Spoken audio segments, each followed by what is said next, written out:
안녕하세요. 저는 사람의 본성이 쉽게 바뀌지 않는다는 걸 두 눈으로 목격한 40대 여자입니다. 사실 사람이 살다 보면 누구나 실수할 때도 있고 잘못할 때도 있잖아요.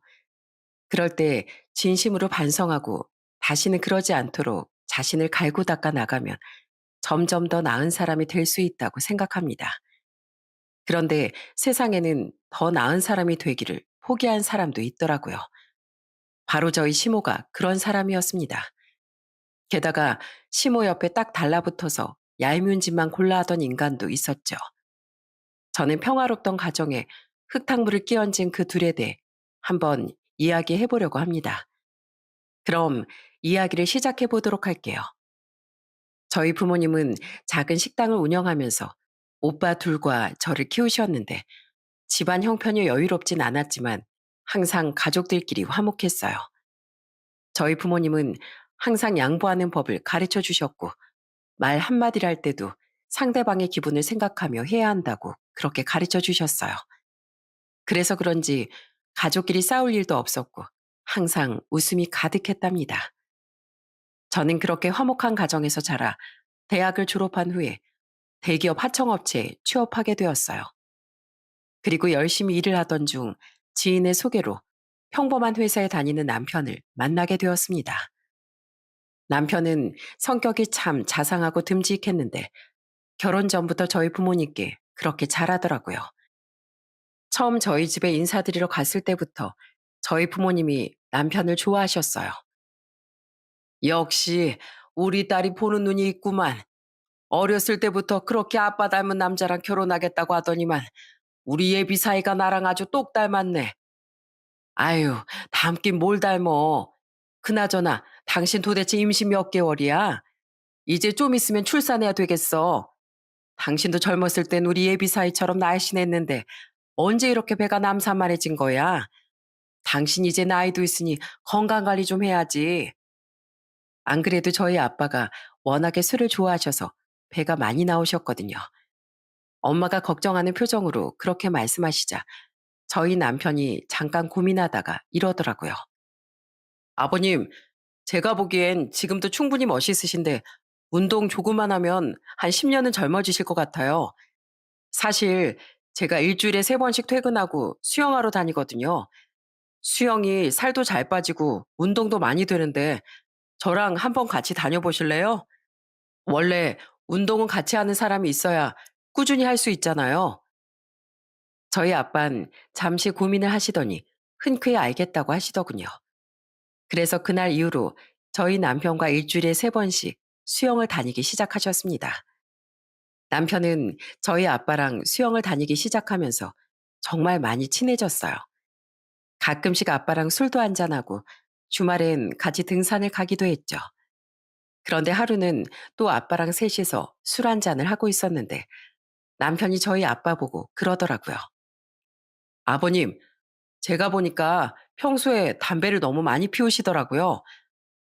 암 중에서 사망률 1위인 암이 폐암인 거 아세요? 암만 운동 많이 해봤자 폐가 망가지면 다 소용없는 거예요. 그러니까 오늘부턴 담배도 한번 끊어보시는 게 어때요? 처음엔 힘들지 몰라도 막상 끊으면 입맛도 더 살아나고 몸이 건강해지는 게 느껴지실걸요? 아빤 평생 피웠던 담배를 어떻게 끊냐면서 투덜거리셨지만 내심 기분은 좋으신 것 같았어요. 게다가 남편이 담배가 생각날 때마다 드시라면서 은단이랑 껌 같은 걸 잔뜩 사다 드리니까 입꼬리가 올라가시더군요. 하지만 골초였던 아빠가 담배를 끊는 건 쉽지 않았어요. 아버님, 오늘 또 저 몰래 담배 피우셨죠? 제가 이래봬도 개콘데 아무리 향수 같은 거 뿌리셔도 제 코는 못 속여요. 에휴, 들켜버렸구만. 내가 아주 우리 예비 사이 무서워서 담배를 진짜로 끊던가 해야지. 저희 남편이 애교 있게 하니까 아빠가 투덜대면서도 남편 말을 들으시더라고요. 그런데 아빠가 점점 뱃살도 들어가고 담배를 끊어 혈색이 좋아지니까 저희 가족들이 너무 좋아했어요. 다들 제가 남편과 얼른 결혼하길 바랬죠. 그런데 하루는 남편이 저랑 부모님한테 말씀드릴 게 있다면서 술을 한잔 하자는 겁니다. 다 같이 치킨을 시켜 집에서 술을 한 잔 마시는데 알딸딸하게 취한 남편이 갑자기 이러더라고요. 어머님, 아버님, 미희 씨랑 본격적으로 결혼 준비를 하기 전에 저희 집안 가정사에 대해 말씀드릴 게 하나 있습니다. 남편이 그렇게 말하더니 저도 몰랐던 가정사를 고백하더군요. 예비 시부모님이 이혼하셨다는 건 진작에 알고 있었는데 알고 보니 이혼한 사유가 예비 시모가 다단계에 빠져 전 재산을 날린 것 때문이었다는 거예요. 그래서 남편이 고등학생 때 이혼하시고 경제력이 있는 예비 시부가 자식들을 전부 키우셨답니다. 남편은 본인 어머니에게 그런 문제가 있으니 아셔야 할 것 같다며 눈물까지 글썽이며 말하더군요. 저는 그 얘기가 충격적인 것보다 남편이 참 그동안 마음고생이 많았겠구나 하는 생각에 안쓰러운 마음이 먼저 들었어요. 그런데 저희 부모님도 똑같이 생각하셨는지 저희 아빠가 남편의 손을 붙잡고 이렇게 말씀하시더군요. 자네 어머니가 과거에 무슨 실수를 하셨든 간에 그게 자네 잘못은 아니지 않나. 난 자네가 우리 미희한테 잘해주고 우리한테도 친부모한테 대하듯이 잘하는 걸 보면서 진작에 내 사위라고 생각하고 있었어. 그러니까 울지 말고 얼른 우리 미희랑 결혼 날짜 잡을 생각이나 하게. 내가 아주 둘이 결혼하는 거 보려고 목 빠지게 기다리고 있는데 도대체 언제까지 기다리게 할 셈인가? 그러자 남편은 못 믿겠다는 듯 멍한 표정을 짓더니 이내 눈물을 뚝뚝 흘리며 감사하다고 하더군요. 저랑 결혼해서 꼭 행복한 가정을 만들겠다면서요. 그러자 저희 아빠가 남편의 어깨를 안아주며 다독여 주시더군요. 저랑 엄마도 그 모습을 보며 눈물을 얼마나 많이 흘렸는지 모릅니다. 그렇게 저희 집에선 결혼 허락을 받게 되었고 예비 시아버지한테도 무사히 인사를 마치고 허락을 받게 되었습니다. 그리고 말로만 듣던 예비 시모에게도 인사를 드리러 가게 되었어요. 작은 빌라에서 혼자 살고 계셨는데 걱정하던 것과 다르게 그렇게 나쁜 분은 아니신 것 같더군요. 남편이 저랑 결혼한다고 하니까 너무 기뻐하시면서 이렇게 말씀하셨어요. 아이고, 내가 그동안 이혼하고 따로 사느라 자식들한테 신경을 많이 못 써줬는데 이렇게 참한 아가씨가 우리 아들이랑 결혼을 해준다고 하니 너무 고맙네. 그렇게 저는 30대 초반에 남편과 결혼을 하게 되었습니다. 저는 그동안 남편이 시댁에서 동생들을 챙기느라 어깨가 무거웠으니 앞으론 제가 나눠서 부담해야겠다는 생각을 했어요. 그래서 시댁 행사가 있을 때도 맏며느리로서 제가 먼저 나서서 챙겼답니다. 도련님, 이번 주에 아버님 생신인 거 아시죠? 제가 저번에 한번 말씀드렸는데 아버님한테 편지 한 장 써오시는 거 잊지 마세요. 저는 식당 예약이나 케이크 주문 같은 것도 나서서 했지만 가족들끼리 더 돈독했으면 좋겠다는 마음에 각자 시아버지에게 편지를 써서 낭독하는 시간을 가지자고 했어요. 다들 편지는 잘 안 써봤다며 어색해했는데 막상 또 해보니까 잘하더라고요. 저희 막내 시누인 시아버지 생신 때 편지를 낭독하다가 눈물을 툭툭 흘리기도 했어요. 아빠, 생신 정말 축하드려요. 엄마 없이 혼자서 사남매 키우느라 정말 고생 많이 하셨죠? 그걸 뻔히 알면서도 이날까지 아빠한테 편지 한 통 안 써봤다는 게 참 죄송하네요. 아빠, 아프지 말고 우리랑 오래오래 살아야 돼요. 아시겠죠? 가족들 모두 제 덕분에 좋은 시간이었다며 고맙다고 하더군요. 그래서 저는 그 이후에도 시댁 식구들 생일이 있을 때마다 생일의 주인공에게 편지를 써서 읽어주는 시간을 가지자고 했습니다. 다들 쑥스러워하면서도 두 팔 벌려 환영을 하더군요. 그 와중에 저희 남편은 계속 저희 친정 아빠랑 수영을 다녔어요. 그 모습이 너무 좋아 보여 남편이 하는 것처럼 이번엔 제가 시아버지의 건강을 책임지겠다고 선언했습니다. 그래서 주말마다 시아버지랑 같이 동네 뒷산을 한 바퀴씩 돌고 산에 있는 운동기구로 운동도 같이 했죠. 이야, 우리 며느리 말 듣고 잠깐만 움직였는데도 허리가 아주 시원하네. 다음엔 철봉도 해볼까? 내가 그래도 왕년에 턱걸이를 좀 잘했었거든. 우와, 진짜요? 그럼 한번 해보세요. 제가 숫자 세어드릴게요. 하나, 둘, 셋, 넷, 다섯. 에이, 아버님, 5초는 너무 심한 거 아니에요? 오늘은 5초 버티셨으니까 다음번엔 10초 도전. 아시겠죠? 다행히 친정과 시댁 모두 저희 신혼집에서 가까워서 가능했던 일이었어요. 저희 시아버진 맵고 짠 음식을 좋아하셨는데 고혈압 때문에 혈압약을 드신다고 하시길래 너무 걱정이 되더라고요.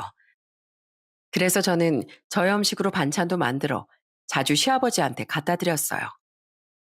아버님, 혈압 있으신 분이 이렇게 짠 걸 드시면 어떡해요? 의사 선생님한테 혼나고 싶으세요? 앞으론 제가 해다 드리는 것처럼 싱거운 것만 드세요. 아유, 그래도 반찬이 짭짤해야 맛있지. 이 싱거운 걸 밥이랑 어떻게 먹어? 그래도 건강 생각하면 그렇게 하셔야 돼요. 아버님, 저 없을 때 반찬에 몰래 소금 넣으시면 절대 안 돼요. 제가 아가씨들한테 감시하라고 시킬 거예요. 제가 시아버지의 건강을 챙기니까 저희 남편과 시댁 식구들 모두 저한테 고마워하더군요. 남편은 저희 집을 챙기고 저는 시댁을 챙기니까 서로 싸울 일도 없고 너무 행복했어요. 그렇게 저는 남편과의 사이에서 딸 둘을 낳았답니다. 시무하곤 원래 남편이 하던 대로 1년에 한두 번 만나 가볍게 식사 정도만 했어요. 자주 안 봐서 그런지 몰라도 특별히 트러블도 없고 만날 때마다 좋은 말씀을 많이 해주셨답니다. 그렇게 행복한 결혼 생활이 이어진 지도 벌써 6년이 되었어요. 그런데 매주 저랑 산에 가시던 시아버지가 어느 날부터 기력이 떨어지시는 것 같았어요. 처음엔 연세가 드셔서 그런 줄 알았는데 그게 아니었더라고요. 병원에 가서 검사를 해보니 암이라는 겁니다. 처음 시아버지가 암 진단을 받았을 땐 너무 충격이었지만 그래도 나을 수 있는 희망을 가지며 시아버지를 극진히 돌봐드렸어요. 아버님, 오늘은 어디 불편한 데 없으세요? 식사는 잘 하셨고요? 여기 혼자 계시는 거 너무 걱정되는데 그냥 저희 집에서 지내시는 게 어떠세요? 아이고, 됐어. 너도 애들 키우느라 바쁜데 나까지 신경 쓰게 할 수는 없지.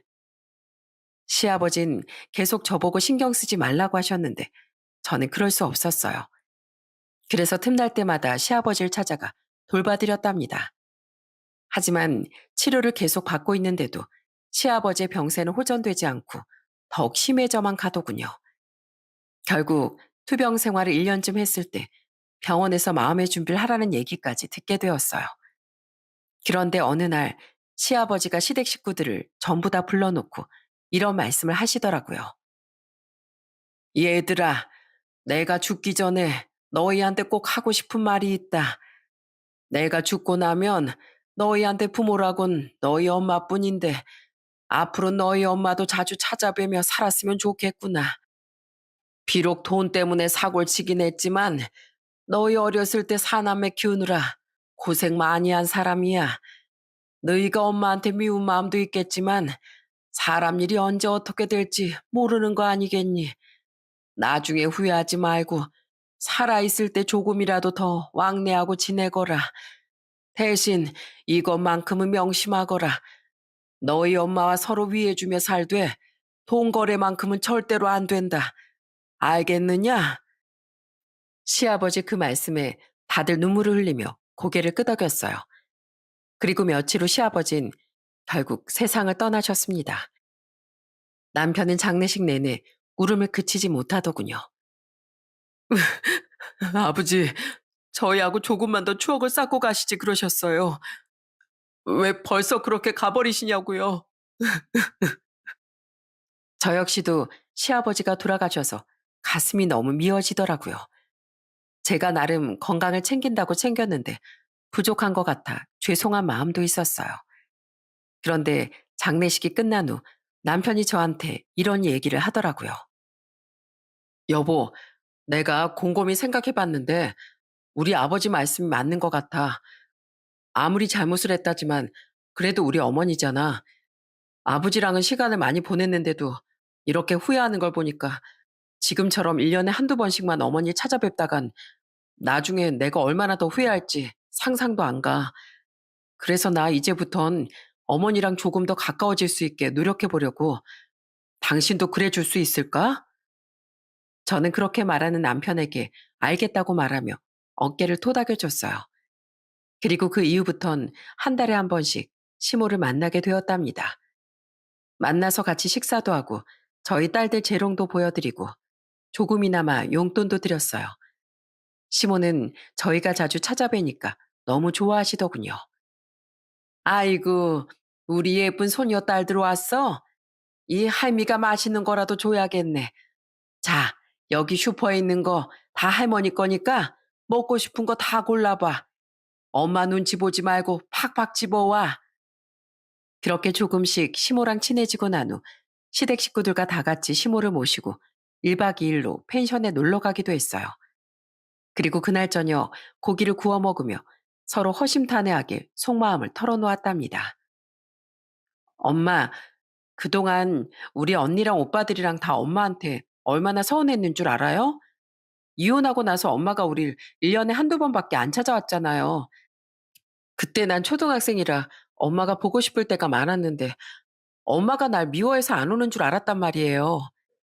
미안하다. 정말 미안해. 변명으로 들리겠지만 그때 나한테 너무 여유가 없었어. 내가 사고 친도 메꾸느라 너무 정신이 없어서 너일 도저히 챙길 수가 없더구나.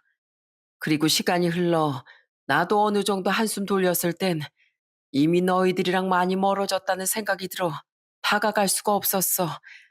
그래도 엄마로서 먼저 용기를 내서 다가갔어야 했는데 그러지 못해서 정말 미안하구나.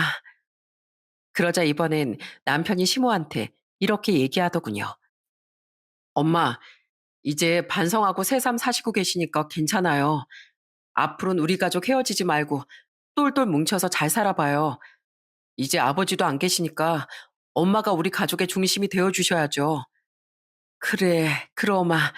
내가 꼭 어른으로서 우리 가족을 이끌어 가겠다고 약속하마.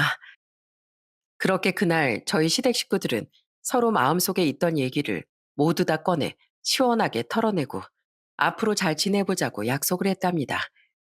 그 이후 저는 시아버지한테 했던 것만큼은 아니지만 그래도 그에 못지않게 시모에게 잘해드리려고 노력했어요. 남편 역시도 그동안 못다한 효도를 하겠다며 시모를 자주 찾아뵙더군요. 처음에는 시모도 그런 저희한테 너무 고마워하고 뭐라도 더 해주시려고 노력하는 모습이 보였습니다. 그런데 그렇게 1년쯤 지냈을 때였어요. 이제는 제가 너무 편하다고 생각하셨는지 어느 날 갑자기 저한테 이러시더군요.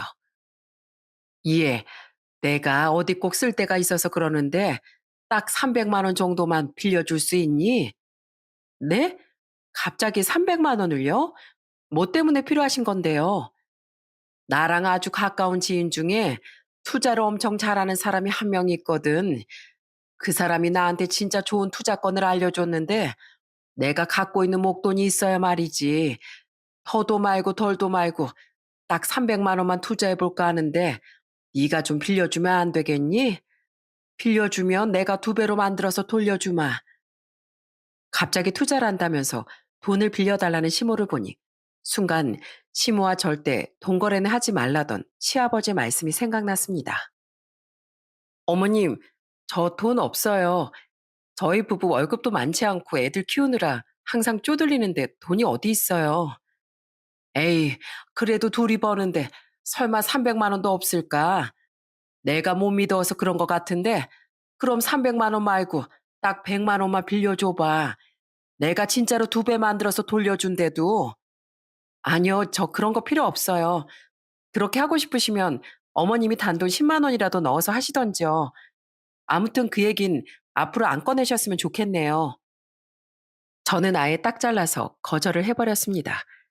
그 이후에도 몇 번 더 저보고 돈을 빌려달라고 하셨는데 절대 빌려드리지 않았어요. 그리고 돈 얘기는 없었던 것처럼 그냥 신경 쓰지 않고 평소처럼 지냈죠. 그러다가 시아버지가 돌아가신 지 2년쯤 됐을 때 시동생이 결혼을 하게 되었습니다. 동서는 대기업 본사 직원이었어요. 처음에 결혼하고 나서 시모 집에서 모였는데 시모가 동서를 너무 좋아하시더라고요. 아이고, 우리 둘째 며느리가 대기업에 다녀서 그런지 입고 다니는 것도 아주 뽀대나네. 확실히 대기업이 좋긴 좋은가 봐. 어머, 그럼요. 사람들이 괜히 열심히 준비해서 대기업에 도전하겠어요? 어머님은 며느리 진짜 잘 얻으신 거예요. 그래, 그래. 내가 이제야 며느리 덕 좀 보게 생겼네. 그런데 동서는 어깨가 으쓱해졌는지 그 뒤로부터 시모랑 붙어 다니면서 밉상짓을 하기 시작하더군요. 시동생이 결혼하고 첫 명절 때였어요. 제사는 안 지내고 시모 집에 모여서 가족들끼리 맛있는 걸 만들어 먹기로 했는데 동서가 투덜거리면서 이러더라고요. 아휴, 그냥 사 먹으면 되지. 이 많은 사람들이 뭐하러 다 같이 음식을 해요. 이건 노동력 낭비예요, 낭비. 안 그래요, 어머님? 그래, 우리 둘째 며느리 말이 맞다. 큰애젠 가족들 단합시킨답시고 일을 너무 크게 벌이는 경향이 있어. 얘 둘째야, 너 뭐 먹고 싶니? 나랑 같이 나가서 그냥 사오자꾸나. 시모는 그렇게 말하고선 동서랑 팔짱을 끼고 집 밖으로 나가버리더군요. 그리고 잠시 후에 떡볶이랑 순대를 양손에 사들고 집에 돌아온 거예요. 저는 너무 어이가 없어서 동서한테 이렇게 얘기했습니다. 동서, 지금 가족들 다 같이 음식 만들고 있는데 그렇게 밖에서 사오면 나머지 가족들은 뭐가 돼? 이런 식으로 우리 집안 분위기 망칠 거야? 제가 뭘 어쨌다고 그러세요. 어머님도 귀찮게 음식하는 것보다 사 먹는 게 더 좋으시다잖아요. 돈이 없어서 노동력으로 때우는 것도 아니고 구질구질하게 왜 그러세요? 뭐라고? 동서, 우린 돈이 없어서 직접 만들어 먹는 게 아니라 같이 이렇게 음식 만들면서 도란도란 얘기도 하고 즐거운 시간 보내고 싶어서 이렇게 하는 거야. 서방님도 지금 동서 때문에 화난 거 안 보여? 그러자 이번엔 시동생이 나서서 한마디 하더군요. 여보, 제발 혼자 튀지 좀 마. 평소엔 사 먹더라도 오늘 같은 날은 같이 음식 좀 만들면서 기분 좀 내보면 안 돼? 왜 가족끼리 다 같이 하는 일에 혼자 초를 치는 건데? 아, 진짜 다들 나한테 왜 이래? 아, 알았어. 음식 만들면 되잖아. 별걸 가지고 귀찮게 그러네. 결국 동서는 억지로 음식을 돕는 척 하긴 했지만 이미 가족들이 다 기분이 상한 상태라 다들 말이 곱게 나가지 않았어요. 결국 그날은 대충 차려서 먹고 해산하게 되었습니다. 그런데 동서의 튀는 행동은 거기서 끝나지 않았어요. 시모 생신 때 서로 말라오지 않게 한 집당 30만 원씩 하자고 형제들끼리 이미 얘기가 된 상태였는데 동서가 혼자 규칙을 깨고 시모한테 100만 원을 드린 거예요. 어머님, 생신 축하드려요. 저는 형님이나 아가씨들이랑은 다르게 100만 원 넣었어요. 역시 둘째 며느리가 최고죠? 어머, 아이 100만 원이라고? 아이고, 내가 둘째 며느리 잘 얻어서 이 나이에 호강을 다 해보는구나. 그나저나 큰애 넌 작은 애 좀 보고 배워라. 명색이 맏며느리라면서 30만 원이 뭐니? 네가 그렇게 통이 작으니까 높이 못 올라가고 구질구질하게 하청업체나 다니는 거야. 어머님, 그게 무슨 말씀이세요? 전엔 이이랑 결혼해줘서 고맙다고 하시더니 이젠 돈 가지고 차별까지 하시는 거예요? 차별이라니 있는 사실 그대로 말한 건데 그게 뭐가 차별이야? 자고로 씹으면 더 잘하는 며느리를 더 예뻐할 수밖에 없는 거야. 그럼 너도 70만 원 더 가져와서 100만 원 채워주던가. 그 말에 저희 남편은 화가 나서 시모에게 줬던 봉투를 다시 빼앗더군요. 엄마, 30만 원은 뭐 땅 파면 나오는 줄 아세요? 그렇게 받기 싫으시면 제가 도로 가져갈게요. 이 사람이 형제들끼리 싸움 안 나게 하려고 일부러 금액 맞춘 건데 이런 식으로 말씀하시면 자식들이 서운해하지 않겠냐고요. 참나? 서로 잘하려고 경쟁해도 모자란 판에 서운하긴 뭘 서운해? 안 그러냐 둘째야? 그럼요. 전 어머님한테 더 잘하고 싶은데 돈 없는 형님이 자꾸 기준을 세우니까 금액이 너무 쪼잔해서 제가 가만히 두고 볼 수가 있어야죠. 안 그래요, 형님? 저는 순간 너무 화가 나 동서에게 이렇게 소리쳤습니다. 동서, 왜 자꾸 우리 가족 간에 분란을 일으키는 거야?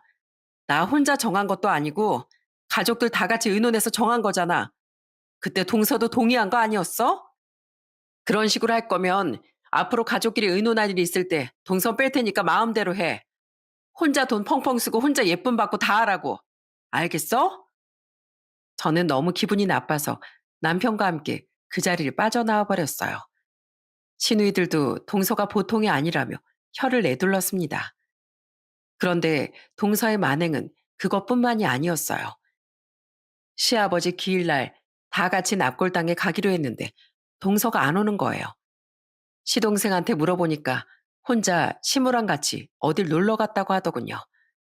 저는 너무 어이가 없어서 동서한테 전화를 했습니다. 동서, 동서가 어머님이랑 친한 건 알겠는데 꼭 오늘 같은 날 놀러 가야겠어? 서방님도 지금 동서 때문에 한숨만 푹푹 쉬고 있단 말이야. 서방님이 오늘만큼은 같이 납골당에 가자고 했는데 들은 척도 안 했다며? 형님, 가족들이 그렇게 많이 가는데 굳이 저까지 가야 돼요? 그리고 솔직히 전 아버님 살아생전에 한 번도 뵌 적도 없는데 굳이 거기 가서 인사드리는 게 더 웃긴 거 아닌가요? 본 적도 없는 아버님보단 살아계시는 어머님한테 잘해드리는 게 맞는 거죠. 누가 어머님한테 잘해드리지 말래? 오늘 같은 날이라도 아버님께 인사드리자는 거잖아. 동서, 진짜 이런 식으로 할 거야? 하지만 제가 무슨 말을 해도 동서 귀에는 들어가지 않는 것 같았어요. 그 뒤로도 계속 개념 없는 행동을 하더라고요. 그런데 하루는 동서가 저한테 전화해선 뜬금없이 이러는 겁니다. 형님, 전에 어머님이 돈 빌려주면 불려서 준다고 했는데 몇 번이나 거절하셨다면서요? 월급도 얼마 안 되면서 돈 불릴 생각을 하셔야지. 왜 돈 버는 법을 가르쳐줘도 못 받아 먹어요? 내가 어머님한테 돈을 빌려주든 말든 동서가 무슨 상관이야? 겨우 그거 얘기하려고 나한테 전화한 거야? 아니요. 더 중요한 거 얘기하려고 전화했죠. 형님, 그때 어머님한테 돈 안 빌려드린 거 아주 바보 같은 짓이었어요. 저 이번에 어머님한테 100만 원 빌려드렸다가 200만 원으로 돌려받았거든요. 안 그래도 형님이랑 저랑 월급 차이가 나는데 이젠 더 차이 나게 생겼네요. 동서, 서방님한테서 예전에 어머님이 다단계 했다가 돈 날려 먹으신 거 못 들었어? 돈거래는 웬만하면 안 하는 게 좋을 텐데. 그 얘긴 당연히 들었죠. 그런데 그건 옛날 일이고 지금은 다르잖아요. 그렇게 의심이 많으니까 형님이 구질구질한 생활을 못 벗어나는 거예요. 뭐라고? 동서, 지금 말 다 했어? 그래, 그렇게 좋은 투자건이 있으면 어머님 믿고 동서가 한번 열심히 해봐. 동선 월급도 많으니까 투자할 돈도 많아서 좋겠네. 동서가 선택한 일이니까 나중에 가족들 말 들을 걸 그랬다고 후회하지나 마. 알겠어? 저는 그렇게 말하고선 전화를 확 끊어버렸어요. 딱 봐도 수상해 보이는데 그걸 고지고대로 믿고 돈 벌었다고 전화해서 자랑하는 걸 보니까 너무 어이가 없더라고요. 그런데 동서는 그 이후에도 몇 번이나 시모한테 돈을 빌려주고 돈을 불려서 돌려받는 것 같았어요. 시동생이 말렸는데도 자기 월급으로 하는 거니까 신경 쓰지 말라고 했다네요. 그런데 하루는 시모가 저한테 전화를 해서 이러는 거예요. 예, 너 혹시 소식 들었니? 우리 둘째가 나 해외여행 보내준다는 소식 말이다. 아, 그러세요? 좋으시겠네요. 재밌게 다녀오세요. 넌 할 말이 그게 끝이냐? 맏며느리가 됐으면 아랫사람보다 뭐든지 더 잘할 생각을 해야지. 말로만 잘 다녀오라고 하면 끝이야? 이럴 땐 내가 굳이 말 안 해도 네가 알아서 용돈 100만 원씩 찔러주고 그래야 되는 거야. 내가 이런 거 하나하나까지 너한테 다 알려줘야겠니? 네? 어머님, 저 돈 없어요. 저희 애들 키우느라 빠듯하다고요. 어머님, 그 투자인가 뭔가 그걸로 돈 많이 버셨다면서요. 저보다 돈도 많으신 것 같은데 그걸로 여행 다녀오시면 되죠. 안 그래요? 뭐야? 아유, 하여튼 말하는 꼬라지하군. 예, 너 같은 건 형님 자격도 없으니까 앞으로 둘째한테 형님이라고 불러라. 이래서 며느리 사람 수준 봐가면서 드려야 되는 건데. 어머님, 돈 잘 버는 동서가 그렇게 좋으시면 동서한테나 대접받고 사세요. 저도 어머님한테 할 만큼 했는데 이러시면 저도 어머님한테 잘해드리고 싶은 생각이 싹 없어진다고요. 아시겠어요? 저는 그렇게 말하고 전화를 끊어버렸습니다. 하나부터 열까지 저랑 동서를 비교하는 시모 때문에 너무 화가 나더군요. 처음엔 그래도 남편 어머니니까 잘해드리고 싶은 마음이 있었는데 이젠 그런 마음까지 싹 사라져 버렸어요. 그런데 남편도 시모가 저한테 저러는 걸 알고선 자기가 나서서 해결하겠다고 하더군요. 그리고 그날 남편은 혼자 시모를 만나고 왔어요. 한 번만 더 저를 무시하면 앞으로는 안 보고 살겠다고 통보를 하고 왔다네요. 저는 그래도 시모도 부모이니 자식이 그렇게까지 얘기했으면 어느 정도는 들어줄 줄 알았어요. 하지만 그건 저의 크나큰 착각이었습니다. 얼마 후 시모 생신이라 시모 집에 모였는데 시모가 다짜고짜 저한테 시비를 거는 거예요. 예, 너 내가 앞으로 둘째를 형님으로 모시라고 했지? 그런데 왜 둘째한테 인사도 안 하고 멀뚱멀뚱 그렇게 서 있어? 어머님, 제발 말이 되는 소리를 좀 하세요. 저희 남편이 서방님보다 형인데 동서가 저보다 돈이 많다고 어떻게 제 형님이 돼요? 돈만 많다 뿐이니? 넌 능력도 없어서 겨우 하청업체나 다니는데 둘째는 대기업 본사에 다니지 않니? 사회적 지위로 봐도 네가 네 동서보다 한참 아래야. 알겠어? 그러니까 네 동서한테 인사 똑바로 하라고. 그런데 그때였어요. 옆에 있던 동서가 희죽희죽 웃으며 이러더라고요. 형님, 어머니 말씀 좀 제발 들어요. 하여튼 고집만 세가지고 맨날 맞을 짓만 하더라. 사람이 좀 주제 파악을 하면서 살아야지. 안 그래요, 어머님? 저는 순간 그 말을 듣고 눈이 돌아버리는 느낌이었습니다. 시모랑 동서가 쌍으로 저를 무시하니까 도저히 참을 수가 없더군요. 그래서 저는 동서에게 이렇게 소리쳤어요. 동서, 지금 어머님이 예뻐해 주시니까 눈에 뵈는 게 없지? 대기업 다니고 돈만 잘 벌면 단 줄 알아? 가족 간에도 위아래가 있는 거고 지켜야 할 선이 있는 거야. 대기업에 갈 정도로 똑똑한 사람이 머리에 그 정도 개념도 안 들어있으면 어떡해? 동선 그런 기본적인 것도 안 배우고 자랐어? 참나. 제가 뭐든지 배웠어도 형님보다 몇 배 더 배웠거든요. 형님은 가진 건 하나도 없고 입만 살았잖아요. 월급도 쥐꼬리만큼 퍼는 주제에. 뭐라고? 동서, 지금 말 다 했어? 그래요, 말 다 했어요. 형님이 형님다워야 형님 취급을 해주지. 솔직히 어머니 말 틀린 거 하나도 없잖아요. 그런데 그때였어요. 옆에 있던 남편이 더 이상 참지 못하고 소리를 버럭 지르더군요. 재수 씨, 지금 뭐라고 했어요? 아무리 그래도 이 사람이 손윗 사람인데 도대체 버르장머리 어디서 배운 거냐고요? 그리고 엄마, 그동안 자주 안 보고 살아서 몰랐는데 원래 이런 분이었어요? 돈 가지고 사람 차별하는 사람이었냐고요? 제가 며칠 전에 분명히 찾아가서 말씀드렸죠?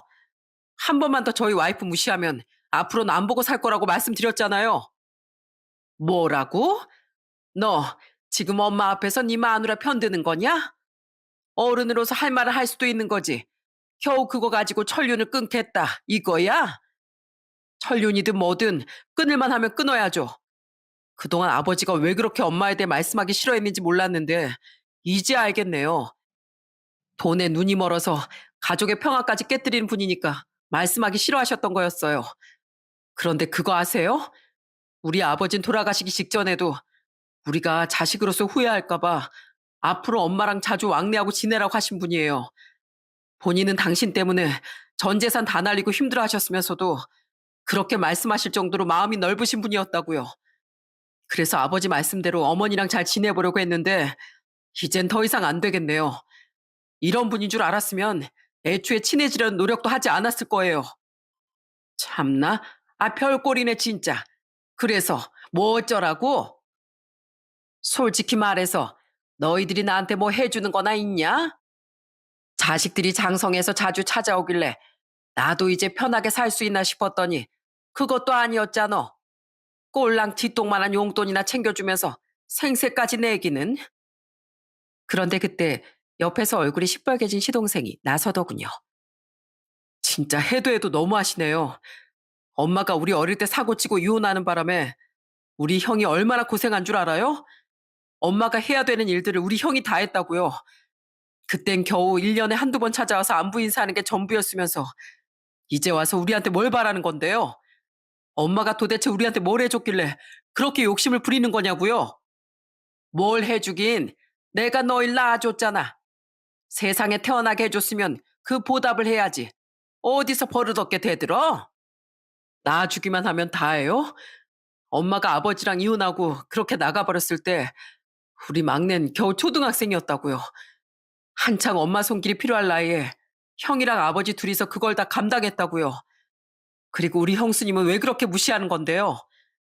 형수님이 우리 집에 얼마나 잘했는 줄 알아요? 우리 아버지 건강하셨을 때부터 매주마다 찾아뵈서 같이 운동도 하고 몸에 좋은 반찬도 항상 챙겨드렸다고요.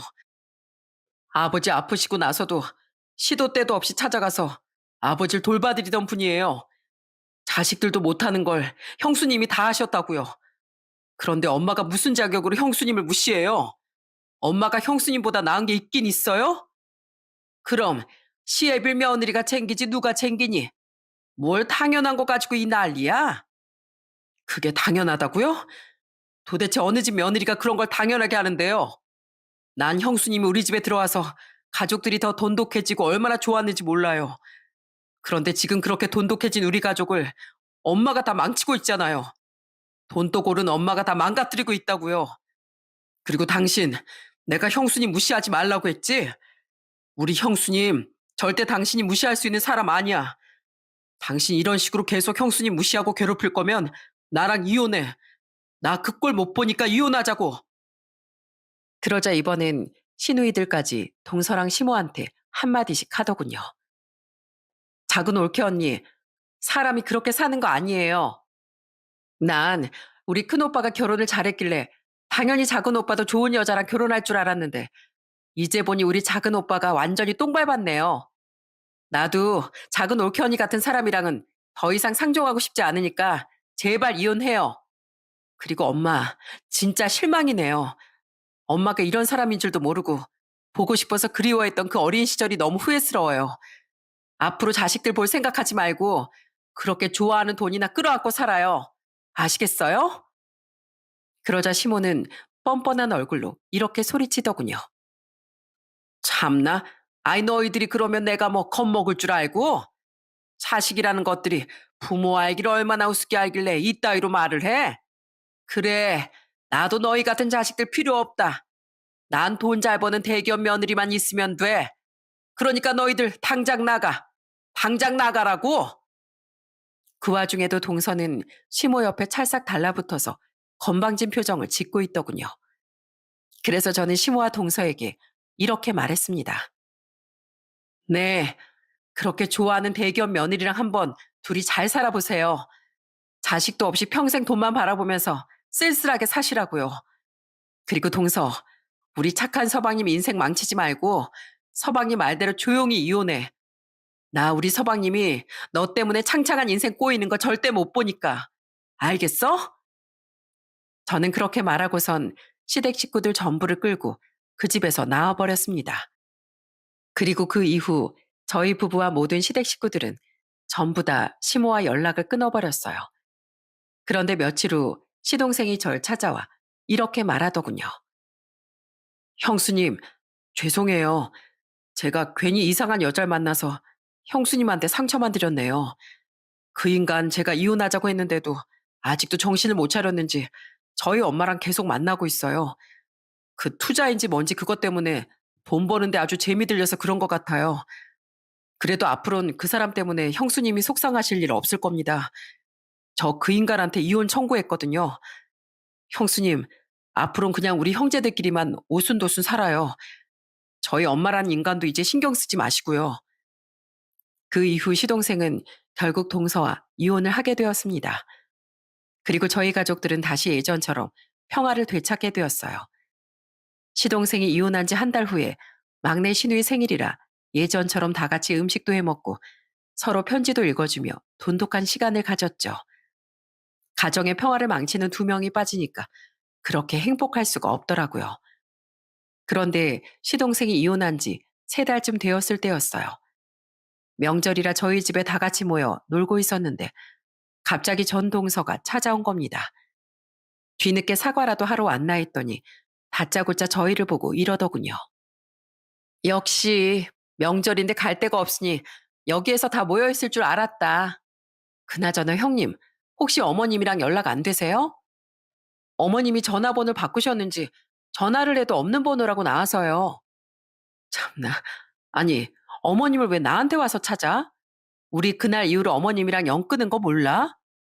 그래도 형님은 맏며느리고 아직 아주버님이랑 살고 계시니까 아실 줄 알았죠. 진짜 모르는 거 맞아요? 아가씨들은요? 어머님한테 연락 받으신 거 없어요? 아니, 없다니까 그러네. 다짜고짜 찾아와서 왜 어머님 행방을 묻고 난리야? 네가 어머님이랑 제일 친하잖아. 이혼하고 나서도 계속 왕래하고 지내는 거 아니었어? 그랬죠. 그런데 갑자기 연락이 끊겼단 말이에요. 어머님한테 제 돈 5천만 원이나 빌려드렸는데 그걸 2배로 불려서 주신다고 했으면서 도망가 버리셨다고요. 집에 찾아가도 아무도 없고 슈퍼도 텅텅 비어 있었어요. 이제 저 어떡해요? 한 푼도 아니고 5천만 원을 어떻게 되찾냐고요. 전 동서가 그렇게 말하는데 다들 기가 막혀서 코웃음을 쳤습니다. 어쩐지 전 시모가 자꾸 돈을 불려서 준다는 게 이상했는데 전 동서의 얘기를 들어보니 또 다단계나 다른 투자 사기에 연루된 것 같았어요. 야, 그래서 내가 어머님이랑 돈 거래하지 말라고 경고했지? 서방님도 몇 번이나 말렸는데 괜찮다면서 투자한 건 너 아니었어? 네가 그때 나보고 돈 벌 방법을 알려줘도 안 한다면서 바보라며? 그런데 지금 보니까 진짜 바본 내가 아니라 너인 것 같은데? 대기업까지 다닌다는 똑똑한 사람이 도대체 그런데 왜 넘어가? 뇌는 장식으로 들고 다니니? 그땐 어머님이 진짜로 2배로 불려서 주셨단 말이에요. 처음엔 100만 원으로 시작했는데 300만 원, 500만 원 늘어가도 계속 2배로 들어오길래 당연히 이번에도 그럴 줄 알았어요. 그래서 5천만 원이나 되는 큰 돈을 투자한 거란 말이에요. 그런데 지금 보니까 완전히 사기였어요. 제가 돈 잘 버는 것 같으니까 저를 살살 구슬려서 돈을 뜯어낸 거였다고요. 저 이제 어떡해요? 저 이제 어떡하냐고요. 어떡하긴 뭘 어떡해. 네가 알아서 경찰에 신고해서 붙잡던지 아니면 인생 공부했다고 생각하고 열심히 다시 돈 벌어서 메꾸던지 해야지.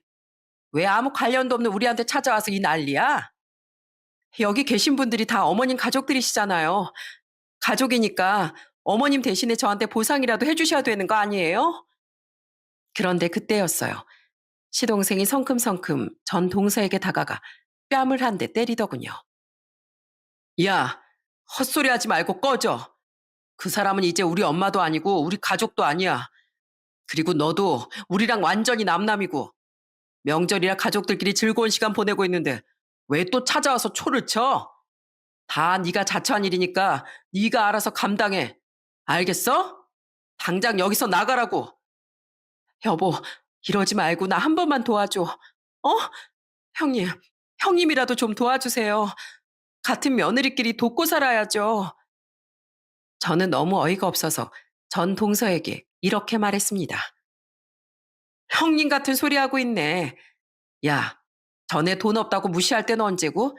이제 와서 돈 다 떨어지니까 나한테 매달리는 꼴이 우습지도 않냐? 돈 잘 버는 대기업 직원이니까 네가 알아서 해결해. 아니면 어머님한테 찾아가서 다시 한번 돈 벌게 해달라고 싹싹 빌어보던가. 저는 그렇게 말하고선 시댁 식구들과 함께 전 동서를 밖으로 내쫓아 버렸어요. 다들 전 시모가 돈을 들고 날랐다는 말에 한숨을 푹푹 내쉬더군요. 역시 사람은 변하지 않는다면서 우리 인생에 엄만 없다고 생각하자는 남편의 말에 다들 고개를 끄덕였어요. 그 이후 저는 그 일에 신경 쓰지 않고 그냥 평소처럼 지냈습니다. 전 동서가 전 시모를 경찰에 신고했는지 안 했는지 별로 관심도 없었고요. 그런데 시간이 흘러 시동생이 이혼한 지 1년쯤 되었을 때였어요. 남편이 화장실에서 씻고 있었는데 갑자기 남편 휴대폰에 모르는 번호로 전화가 걸려온 겁니다. 한 번 안 받았는데 똑같은 번호로 또 전화가 오길래 제가 대신 받았습니다.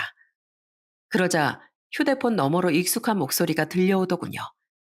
그건 바로 전 시모였어요. 너 큰애니? 내 아들한테 전화했는데 왜 네가 받아? 제 남편 전화니까 제가 받죠. 쓸데없이 왜 전화하셨어요? 그게 사실 아니, 너희가 나 좀 도와줬으면 해서 내가 지금 다단계로 크게 사기를 당하는 바람에 돈도 없고 갈 데도 없는데 그래도 너희가 내 자식들이지 않니? 참나, 다단계로 사기를 당한 게 아니라 사기를 친 거겠죠. 전 동서가 아줌마한테 5천만 원이나 뜯겼다고 하던데요. 뭐? 아니, 네가 그걸 어떻게 알아? 어떻게 알긴요. 그 인간이 저희 집까지 찾아와서 아줌마가 뜯어간 돈을 우리 보고 물어내라고 난리치던데요, 뭘. 그런데 저희가 미쳤어요? 그 돈을 물어주게? 잘못을 했으면 저희한테 도와달라고 하지 말고 경찰에 자수해서 벌이나 달게 받으세요. 아시겠어요? 이 나이에 경찰에 자수해서 깜빵을 가라는 얘기냐? 나도 이거 사기당한 거야. 네 동서한테 돈을 뜯은 건 맞지만 내 피해 금액이 더 크다고. 여태까지 네 동서가 무서워서 숨어 지냈는데 이젠 더 이상 돈도 없고 갈 데도 없어서 이렇게 전화를 한 거야. 그래도 우리 이렇게 사이 틀어지기 전까진 서로 잘 지냈잖니. 그러니까 예전 일은 다 잊고 다시 잘 지내보면 안 될까? 그런데 그러려면 우선 네 동서 일부터 해결을 해야 돼서 너 이거 5천만 원만 도와주면 내가 다시 엄마 노릇, 시애미 노릇 잘하겠다고 약속하마. 아줌마, 정신 나갔어요? 본인이 사기친 걸 왜 저희 보고 갚아달래요? 아줌마랑 다시 보고 살 일도 없고 그 돈 갚아줄 일은 더 없어요. 죽었다 깨어나도 그렇게 못한다고요. 그런데 그때 씻고 나온 남편이 통화 내용을 들었는지 휴대폰을 낚아채서 이렇게 소리치더군요. 엄마, 언제까지 자식들한테 피해만 주면서 사실 거예요? 그 옛날 우리 가족을 그렇게 힘들게 했으면 반성하고 다신 그러지 마셨어야죠. 저희가 한번 기회를 주고 다시 잘 지내보기로 했을 때 그 기회를 잡으셨어야죠. 그런데 이젠 늦었어요. 이렇게 애원해봤자 소용없다고요. 그러니까 앞으로 자식 같은 건 없다고 생각하시고 알아서 사세요. 아시겠어요? 남편은 그렇게 말하고선 전화를 뚝 끊어버렸어요. 그런데 계속 똑같은 번호로 전화가 오자 아예 그 번호를 차단시켜버리더군요. 남편은 그 이후에도 너무 화가 났는지 한참을 씩씩거렸습니다. 그렇게 전 시모한테서 전화가 온 지 2달이 흘렀어요. 결국 전 시모는 경찰에 붙잡혀 감방에 들어갔다고 하더라고요. 그런데 돈이 없어서 동서한테 뜯어낸 5천만 원은 한 푼도 못 돌려줬다고 하네요. 그렇게 돈돈거리던 그 둘이었는데 한 명은 큰 돈을 잃게 되고 또 한 명은 감방에 들어가는 최후를 맞게 된 거죠. 시동생이 건너 건너 소식을 들어 말해줬는데 전 동서는 평생 자기가 똑똑한 줄 알고 살다가 이번 사건으로 크게 충격을 받았나 봐요. 손실 본 거 메꾸겠다면서 회사도 그만두고 퇴직금으로 주식 투자에 빠져 산다고 하네요. 아마 제 느낌상 그 돈도 조만간 다 날리지 않을까 싶어요. 그러게 적은 월급이나마 착실하게 모아서 생활하는 사람을 무시하면 안 되는데 한 방만 노리다가 그렇게 된 걸 보니 아주 쌤통이더라고요. 그래도 이번 사건을 계기로 저희 시댁 식구들이 더 똘똘 뭉치게 된 점만은 좋은 것 같습니다. 앞으로도 가족의 소중함을 다시 한번 마음속에 새기며 행복하게 살아가 보려고요. 여러분, 사람이 잘못을 했을 때 그걸 반성하느냐 안 하느냐에 따라 그 사람의 인생이 달라지는 것 같습니다. 제 사연을 들으시는 분들은 꼭 한 번씩 자기 자신을 돌아보며 더 나은 사람이 되도록 노력하셨으면 좋겠습니다. 물론 저도 그렇게 할 거고요. 그럼 저는 이쯤에서 제 이야기를 마쳐보도록 할게요. 오늘도 웃음이 가득한 하루 보내시길 바라겠습니다. 들어주셔서 감사합니다.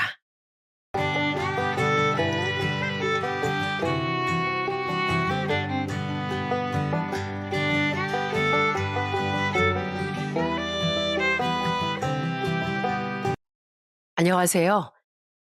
소름 돋는 두 얼굴의 인간에게 깜빡 속아 인생을 말아먹을 뻔한 40대 남자입니다. 사람은 잘 보이고 싶은 상대가 있을 때 제 모습을 드러내지 않고 가식적인 모습을 보인다고 하잖아요. 그리고 비로소 그 상대의 마음을 얻었을 때 본인의 진짜 모습을 드러내고 말이죠. 말로만 듣던 겉다르고 속다른 인간이 제 옆에도 있을 거라고 누가 상상이나 했겠습니까? 그 인간이 누구냐고요? 바로 저의 전 아내입니다. 지금은 딸을 홀로 키우며 잘 살아가고 있지만 얼마 전까지만 해도 저는 가시덤불이 잔뜩 깔려 있는 길을 걷는 것만 같았습니다. 이 사연을 쓰면서도 손이 부들부들 떨리지만 그래도 마음을 다잡고 지금부터 무슨 일이 있었는지 이야기를 시작해 보도록 할게요. 저는 평범한 가정의 외동아들로 태어났습니다.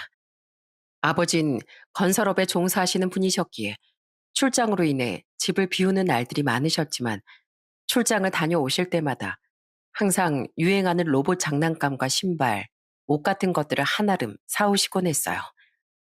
때로는 늦은 밤에 오시더라도 절대로 빈손으로 돌아오시는 일은 없었죠. 어머닌 항상 따뜻한 마음으로 가족을 위해 헌신하시던 분이셨고 제게 뭐든 해주려고 하셨어요. 아버지가 출장을 가시는 날이면 어머닌 늘 제게 치킨, 햄버거, 돈가스 같은 것들을 몰래 사주시곤 했습니다. 아버진 어린 제가 벌써부터 패스트푸드에 입맛을 들이면 안 된다며 몸에 안 좋은 음식을 먹는 걸 굉장히 싫어하셨거든요. 평소엔 먹지 못하는 음식들을 아주 맛있게 먹고 있으면 세상에서 제일 따뜻한 눈으로 절 바라봐 주시던 분이 바로 저희 어머니셨습니다. 아빠 몰래 먹는 치킨이 세상에서 제일 맛있지? 천천히 체하지 않게 꼭꼭 씹어 먹어 아들. 이렇게 항상 저를 생각해 주시는 어머니와 다정했던 아버지 사이에서 전 건강하고 행복하게 성장했어요. 하지만 그 행복은 그렇게 오래 가지 못했습니다. 어느 순간부터 어머니께선 계속 속이 안 좋다, 배가 아프다, 계속 통증을 호소하셨고 몰라볼 정도로 살도 많이 빠지기 시작하셨죠. 아버지께서는 어머니에게 이렇게 말씀하셨습니다. 내가 병원 예약해 줄 테니까 건강검진이라도 좀 받아봐.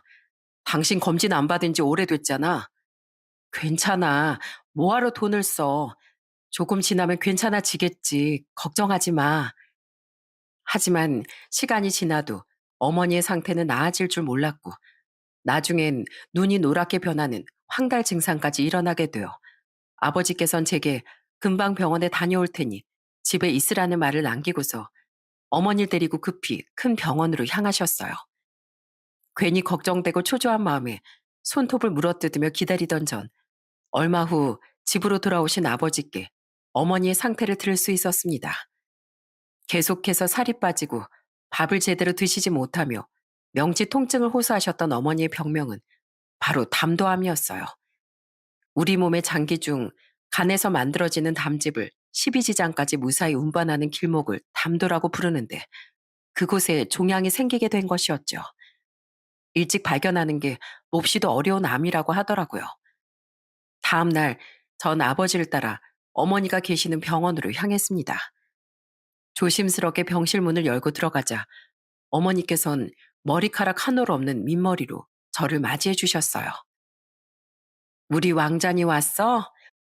엄마 머리 까까머리여서 좀 이상하지? 아니요, 하나도 안 이상해요. 엄마가 세상에서 제일 예뻐요. 공주님 같아요. 이렇게 이쁜 우리 아들 봐서라도 엄마 꼭 건강해질게. 치료도 열심히 받고 약도 열심히 먹어서 얼른 나을 테니까 우리 예전처럼 꼭 맛있는 것도 먹고 가족끼리 여행도 다니고 그러자. 아버진 그날 이후 어머니의 간병과 일을 동시에 하셨고 저는 유치원이 끝나면 곧바로 어머니가 계시는 병원으로 달려가 하루 동안 있었던 일들을 미주알 고주알 풀어내면서 열심히 조잘거렸습니다. 어머닌 그저 저를 흐뭇한 표정으로 바라보시며 말없이 제 머리를 쓰다듬어 주시며 제 이야기를 모두 들어주셨죠. 어머닌 살고자 하는 의지가 굉장히 강한 분이셨어요. 고통스러운 수술은 물론이고 항암 치료까지 열심히 견뎌내셨지만 정말 절망적이게도 나아지는 건 아무것도 없었습니다. 어머니께선 음식물을 먹는 족족 모두 토해내 피골이 상접했다는 표현이 어울릴 정도로 살이 많이 빠지셨고 나중엔 온몸이 퉁퉁 부어 걸음을 걷는 것조차 고통스러워 하셨어요. 아버진 그런 어머니께 해드릴 수 있는 게 아무것도 없어 매일같이 눈물만 흘리실 뿐이었고, 저 역시도 울고 계시는 아버지의 손을 꽉 잡아드리는 게 전부였습니다.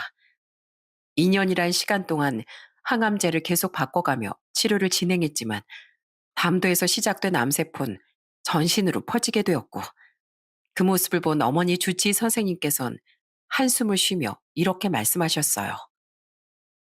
이제 더 이상의 치료를 진행하는 건 무의미한 것 같습니다. 무엇보다 환자분이 굉장히 힘들어하고 계시고요. 의미 없이 고통스러운 치료를 계속 이어나가는 것보단 호스피스 병원으로 전원하셔서 남은 여생을 보내시는 게 어떨까 싶습니다.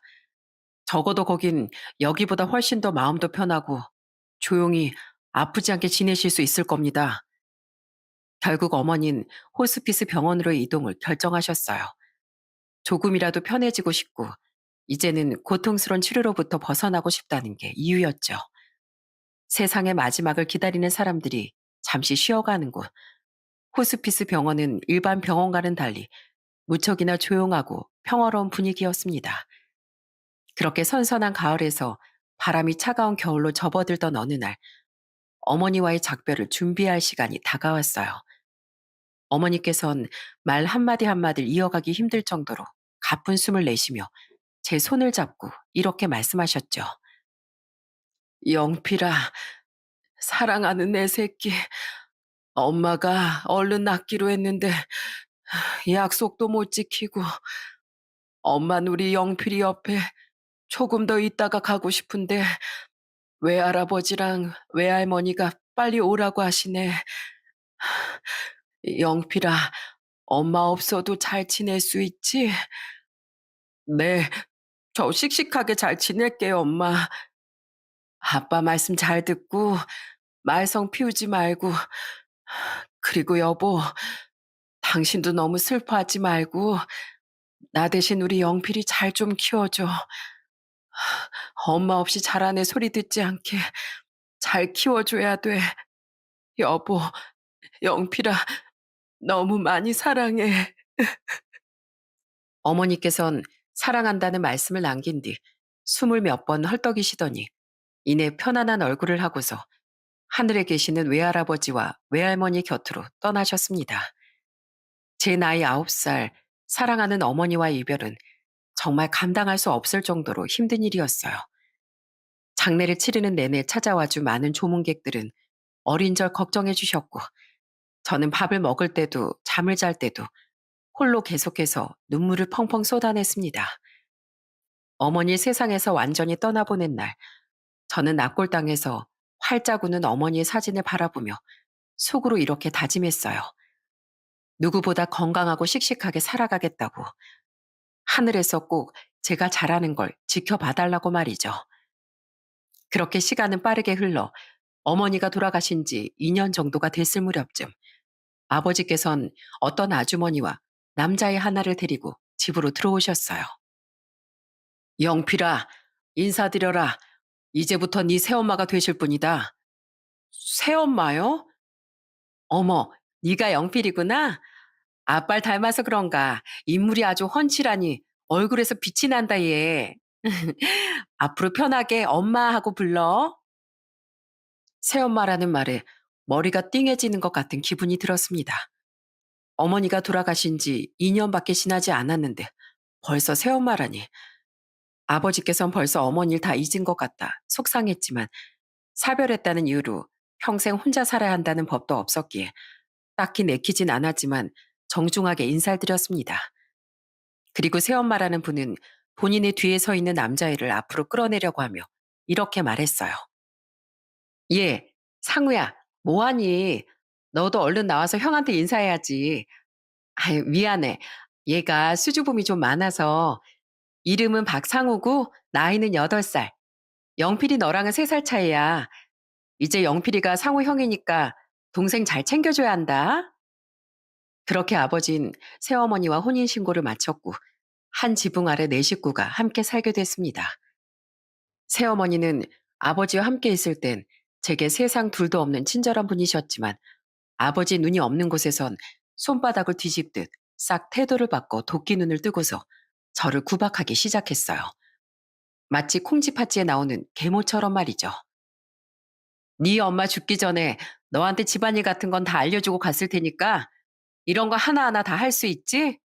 이따가 상우랑 백화점 쇼핑 다녀올 거니까 우리 돌아올 때까지 설거지 다 해놓고 빨래는 다 돌려서 빨래대에 다 널어놓고 집안 구석구석 먼지 한 톨 없이 깔끔하게 다 닦아놔. 나중에 갔다 왔을 때 일일이 다 검사할 거야. 그 소리를 들을 때면 옛날 동화 속 계모에게 구박을 받는 콩쥐나 신데렐라가 된 기분이었어요. 집 청소를 하는 건 전혀 어려운 일이 아니었지만 앞뒤가 다른 새어머니의 모습에 소름이 끼칠 정도였죠. 그리고 식사를 할 때마다 자신의 밥과 동생의 밥은 갓 지은 따끈따끈한 밥인 반면 저는 차갑게 식고 오래되어 신냄새가 풀풀 올라오는 밥을 준다거나 제 앞엔 다 말라 비틀어진 멸치 반찬과 너무 오래되어 국물이 끈적해진 장조림 반찬을 밀어넣고 남동생 앞에는 잘 구워진 고기 반찬과 계란 후라이와 같은 맛있는 반찬들이 가득이었죠. 아무리 그래도 쉰바가 상해버린 장조림은 도저히 먹기가 힘들 것 같아 저는 새어머니에게 이렇게 말했습니다. 어머니, 밥이랑 반찬 둘 다 상한 것 같아요. 밥 냄새 한번 맡아보세요. 쉰내가 코를 찔러요. 그리고 장조림 국물 콧물처럼 늘어나는 거 보이시죠? 상하면 이렇게 되거든요. 이거 다 버리셔야 할 것 같아요. 야, 나 어릴 땐 상한 음식도 없어서 못 먹던 애들이 천지였어. 이런 음식이라도 주면 고맙다고 맛있게 받아 먹던 사람들이 얼마나 많았는데. 그리고 저기 지구 반대편에 있는 아프리카 난민 애들은 먹을 수 있는 음식이 없어서 진흙을 퍼먹고 그런다더라. 그 사람들도 이렇게까지 상한 음식은 줘도 안 먹을걸요? 이런 거 먹으면 바로 배탈 나잖아요. 그래서 버리라고 말씀드린 건데 아버지 계셨어도 제 앞에 이런 거 놔주셨을 거예요? 어머, 얘 말 대꾸하는 것 좀 봐. 그래, 배부르면 먹지 마. 쫄쫄 굶어봐야 정신을 차리지. 아주 꼴도 보기 싫으니까 방으로 들어가. 이런 일이 반복될수록 어머니에 대한 그리움이 깊어졌습니다. 그럴 때마다 홀로 방에 들어가 이불을 뒤집어 쓰고 숨죽여 울곤 했어요. 울고 나면 그래도 기분이 나아졌거든요. 이런 일이 일어나는 걸 아버지께 말씀드릴 수는 없었습니다.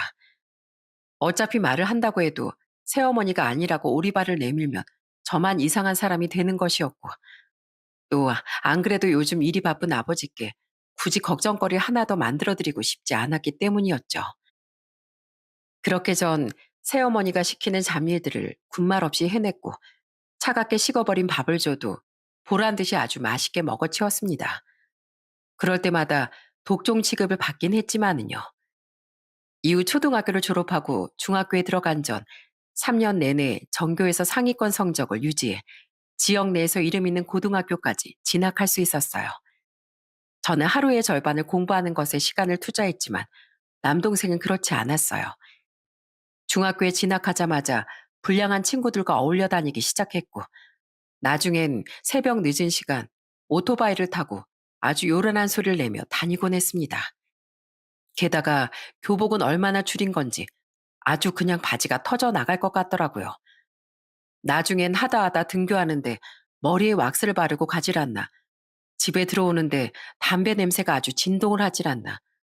결국 보다 못한 저는 남동생을 보고 이렇게 말했습니다. 정신 똑바로 차려. 어려서 친구들이 제일 소중하고 멋부리는 게 좋고 그런 건 잘 알겠는데 그런 식으로 살아봤자 너만 손해야. 어차피 친형도 아니면서 내가 어떻게 살든 말든 알 바 아니잖아. 안 그래? 그러니까 괜히 쓸데없는 소리 나불대지 말고 신경 꺼. 짜증나니까. 나름 진심을 담아 조언을 해줬다고 생각했는데 본인에게 신경을 쓰지 말라고 말하는 동생을 보면서 그날부터 전 아예 관심을 꺼버렸습니다. 제가 고등학교를 졸업하고 대학에 들어가는 그 순간까지도 동생은 정신을 차리지 못했어요. 20살이 되던 1월 대학 기숙사로 들어가게 된 저는 나중에서야 아버지에게서 동생의 소식을 들었습니다.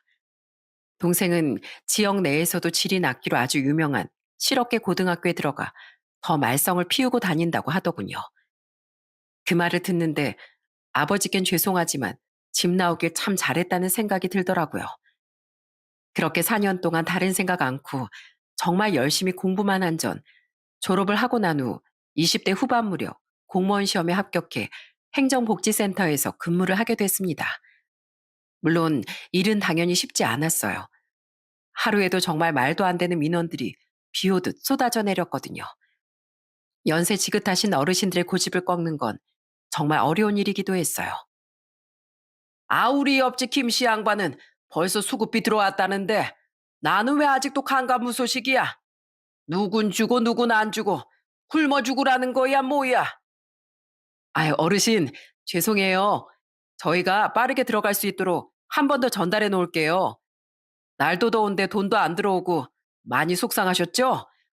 여기 시원한 음료수 한 잔 드시고 화 푸세요. 흥, 내가 이깟 음료수 한 잔에 마음이 풀릴 것 같아? 어르신, 저희 쪽에 자주 일보러 오시잖아요. 보실 때마다 아침 햇살 드시고 계시는 것 같아서 준비했는데 그것도 엄청 시원한 걸로요. 젊은 놈이 사람을 대할 줄 알구만. 오늘은 내 이만 갈 테니까 빨리 일 처리해 놔. 알았어?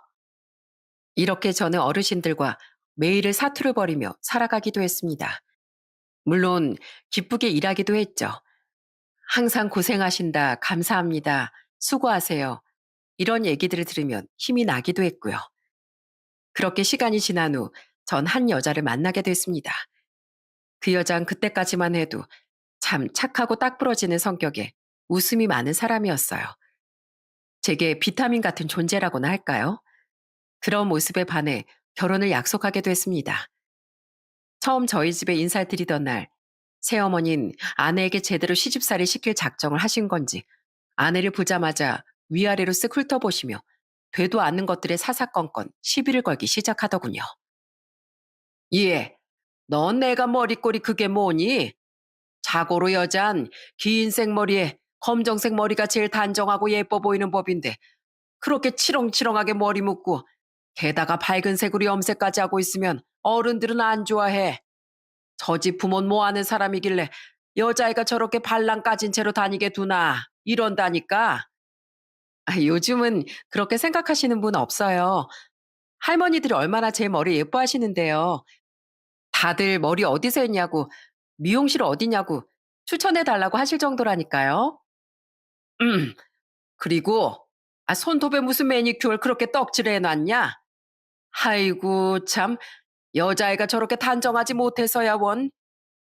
그냥 화장품 가게 갔더니 예쁜 색이 눈에 보여서 한번 사봤어요. 다들 예쁘다고 하시더라고요. 나중에 어머님도 손톱에 예쁘게 칠해드릴게요. 아내는 기회 한 번 죽는 일 없이 새어머니의 꼬투리를 모두 웃으며 받아쳤습니다. 새어머니는 얼굴이 시뻘개진 채 아내를 노려보며 아무런 말도 하지 못했고 그 모습을 본 아버진 한숨을 쉬시며 새어머니께 그만하라는 말씀을 하셨습니다. 뭐 이렇게 되도 않은 걸로다가 꼬투리를 잡어? 벌써부터 시어머니 행세하려고 드는 거야 지금? 요즘 애들한테 그렇게 하면 결혼 전에 도망가. 그러니까 거기까지 해. 내가 뭘 시어머니 행세를 하려 했다고 그래.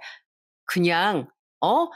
다른 사람들 시선도 신경 쓰라고 걱정해 준 거지. 신경 써주셔서 감사합니다, 어머님. 그렇게 묘한 신경전이 끝나갈 무렵쯤 동생이 집으로 들어왔습니다. 친구와 소란스럽게 통화하며 집 안으로 들어온 동생은 식탁에 모여있는 저희 식구를 보고 한번 놀래더니 제 옆에 앉아있는 아내를 한참 동안이나 빤히 쳐다보다 방 안으로 들어가더라고요. 뭐지 싶은 마음에 당황한 전 아내가 불쾌하진 않았을까 싶은 마음에 곧바로 사과했습니다. 미안, 동생이 원래 좀 저래. 어? 아니야, 괜찮아. 동생의 행동이 이해가 가진 않았지만 언젠 이해될 만한 행동을 했었나 싶은 생각에 그날 일은 가볍게 넘겨버렸습니다. 이게 불행의 시초였는진 정말 상상도 하지 못한 채로 말이죠.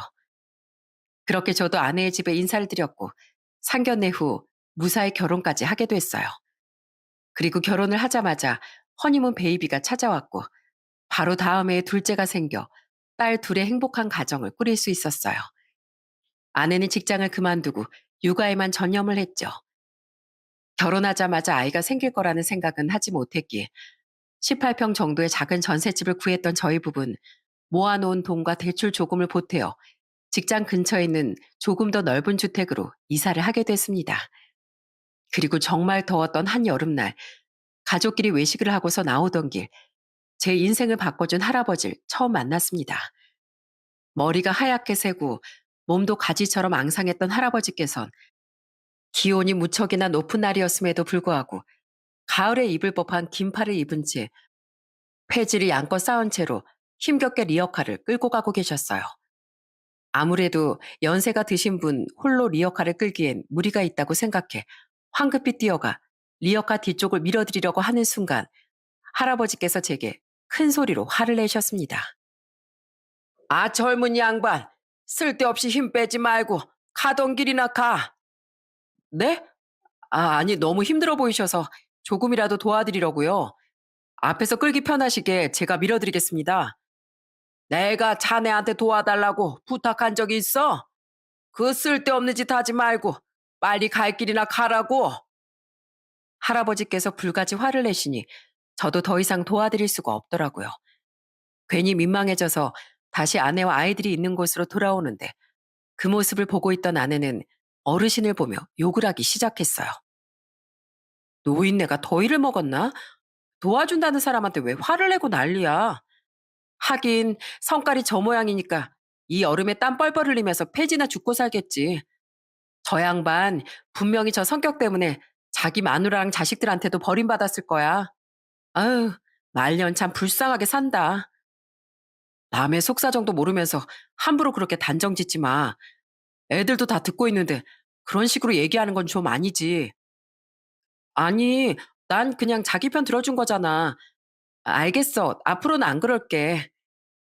그날 이후부터 그 어르신을 동네에서 마주할 때마다 마음이 불편했습니다. 인적 사항이라도 알면 도움이라도 드릴 수 있을 텐데 그러지도 못하니 그저 답답하기만 했죠. 짝사랑하는 소녀를 바라보는 소년도 아니고 먼 발치에서 계속 할아버지를 지켜만 보고 있던 어느 날 밤이었어요. 편의점에서 물건을 사고 나오는데 저기 멀리서 젊은 남자들이 깔깔 웃는 소리와 노인이 언성을 높이며 소리를 지르는 게 들려오더군요. 소리가 들리는 쪽으로 다가가니 그곳엔 딱 봐도 앳돼 보이는 남자 두 명이서 리어카를 끄는 할아버지를 마구 조롱하고 있더라고요. 할아버지가 애써 모으신 폐지 쪽에 담뱃불을 들이댄 채로 말이죠. 영감님, 제가 이거 싹 다 태워드릴까요? 와, 진짜 재밌겠다. 그죠? 이 싸가지 없는 놈들. 못 베어먹은 티를 내도 유분수지. 너희 부모가 그렇게 가르치더냐? 젊은 사람들은 계속 할아버지를 조롱하면서 폐지를 발로 차 넘어뜨리고 하다못해 리어카까지 발로 툭툭 건들기 시작했습니다. 그 광경을 모두 지켜본 저는 다 들리도록 아주 큰 소리로 소리쳤어요. 거기 경찰이죠? 젊은 남자 두 명이 힘 약한 할아버지 한 분을 괴롭히고 있어서 신고하려고 전화드렸습니다. 네. 아, 여기 위치요? 여기 위치가 어디냐면요. 뭐야, 이거 어디서 들리는 소리야? 경찰 부르는 것 같은데? 야, 튀어! 제 목소리에 두 남잔 아주 꽁지가 빠져라 도망을 가더라고요. 그 모습이 우습기도 하면서 참 한심하기도 했습니다. 본인보다 약해 보이는 할아버지는 괴롭히고 공권력을 가지고 있는 경찰을 무서워하는 꼴이라니 같은 남자로서 참 창피하더군요. 그 사람들이 시야에서 사라지는 모습을 본 전 곧바로 할아버지가 있는 곳으로 다가갔습니다. 할아버지는 많이 놀라셨는지 가슴을 쓸어내리며 심호흡을 하고 계셨어요. 어르신, 많이 놀라셨죠?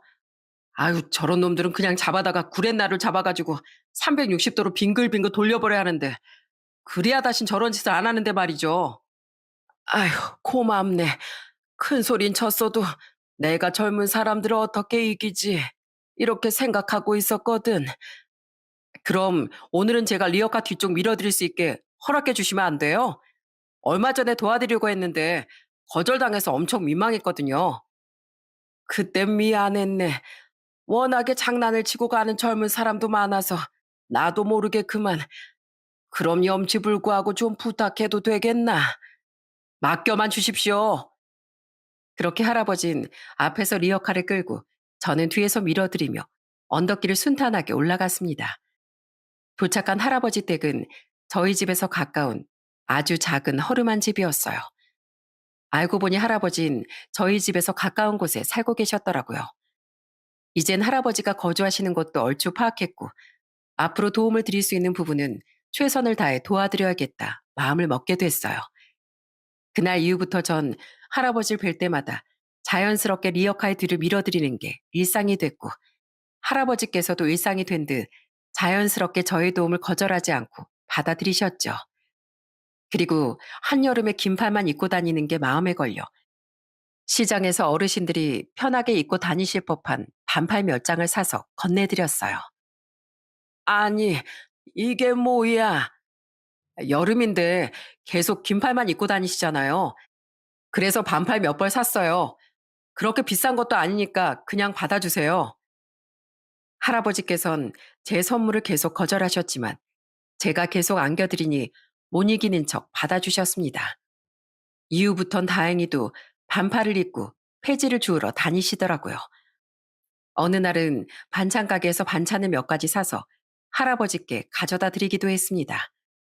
끼니도 제대로 못 챙겨 드시는 것 같아 마음이 많이 쓰였거든요. 고마워. 아니, 난 자네한테 뭐 해주는 게 아무것도 없는데. 아닙니다. 더운데 식사라도 잘 챙겨 드셔야죠. 어르신들이 좋아하시는 반찬으로 샀으니까 편하게 드실 수 있으실 거예요. 꼭 밥 챙겨 드세요. 그리고 며칠이 지난 어느 날, 밖에서 볼일을 보고 있던 중 할아버지를 만났습니다. 할아버지께선 제 얼굴을 보자마자 반가운 얼굴로 다가와 제 품에 주스 세트를 안겨주시더라고요. 저는 깜짝 놀라 할아버지께 여쭤봤어요. 할아버지, 이게 뭐예요? 어, 오늘 폐지 돈으로 바꿔왔거든. 사람이 받기만 하고 살 수 있나? 오는 게 있음 가는 것도 있고 그래야 그게 사람 사는 정인 게지. 내가 줄 수 있는 게 이런 것밖에 없어 미안하네. 그래도 맛있게 먹어줘. 누가 주신 건데 당연히 맛있게 먹어야죠. 감사합니다, 할아버지. 잘 마실게요. 누군가에겐 고작 주스 세트 하나일 수도 있지만 저는 엄청 가치 있는 것을 받은 것처럼 기분이 무척이나 좋았습니다. 그렇게 시간은 흐르고 흘러 결혼한 지 5년째가 되던 해 그때부터 저희 집엔 서서히 먹구름이 드리워지기 시작했어요. 아내는 결혼 5년이 지난 후부터 점점 달라지기 시작하더라고요. 갑자기 안 하던 화장을 진하게 하고 다니기 시작했고 백화점에 가서 쇼핑을 하고 다니기도 했어요. 물론 쇼핑도 할 수 있고 화장도 할 수 있지만 그 과정이 문제였습니다.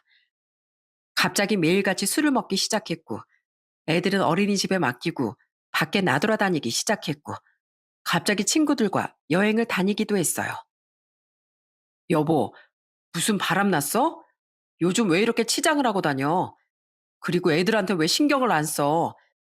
퇴근하고 왔더니 배고프다고 난리잖아. 애들 밥도 안 먹이고 뭐 하고 있는 거야 대체? 나 참, 바쁘다 보면 그럴 수도 있지. 내가 무슨 애 보는 기계야? 당신이 밥 좀 차려줄 수도 있잖아. 짜증나니까 시비 걸지 마. 참 황당하게도 예민하게 굴기 시작하더군요. 어떤 날은 카드값이 내 월급을 초과해서 나오니까 이러면 파산할 것 같아 카드 한도를 100으로 줄여버렸습니다. 아내가 쓰고 있는 카드가 제 카드였거든요. 그랬더니 집에 오자마자 화를 내기 시작하는 게 아니겠어요? 당신 지금 카드 한도 줄였어? 왜 나한테 허락도 안 받고 한도를 줄인 건데 내가 지금 백화점에서 구두 하나 사려고 했다가 얼마나 창피했는 줄 알아? 허락? 무슨 허락이 필요해? 내가 그동안 카드 좀 줄여서 써달라고 몇 번이나 말했어? 내 월급이 얼마인지는 알아? 내 월급의 2배를 카드값으로 쓰는데 당신 같으면 가만히 있겠어? 도대체 당신 왜 이렇게 변한 거야? 아, 진짜 지긋지긋해 죽겠어. 쫌생이도 이런 쫌생이도 없을 거야. 나도 하고 싶은 거 사고 싶은 거 남들처럼 다 하고 살고 싶다고. 진짜 이놈의 결혼을 왜 했는지. 이러면서 또 술을 먹으러 가더군요. 참 화가 나고 답답했습니다. 그리고 어느 날이었어요. 퇴근 준비를 하던 중 어린이집에서 전화가 오더군요. 보통 저한테 전화가 오는 일은 없었기에 무슨 일이 있나 싶어 급히 전화를 받았더니 글쎄 오후 6시가 지나도록 아내가 아이들을 하원시키지 않았다는 겁니다. 그 소리를 듣자마자 저는 너무 놀라 황급히 어린이집으로 달려갔어요.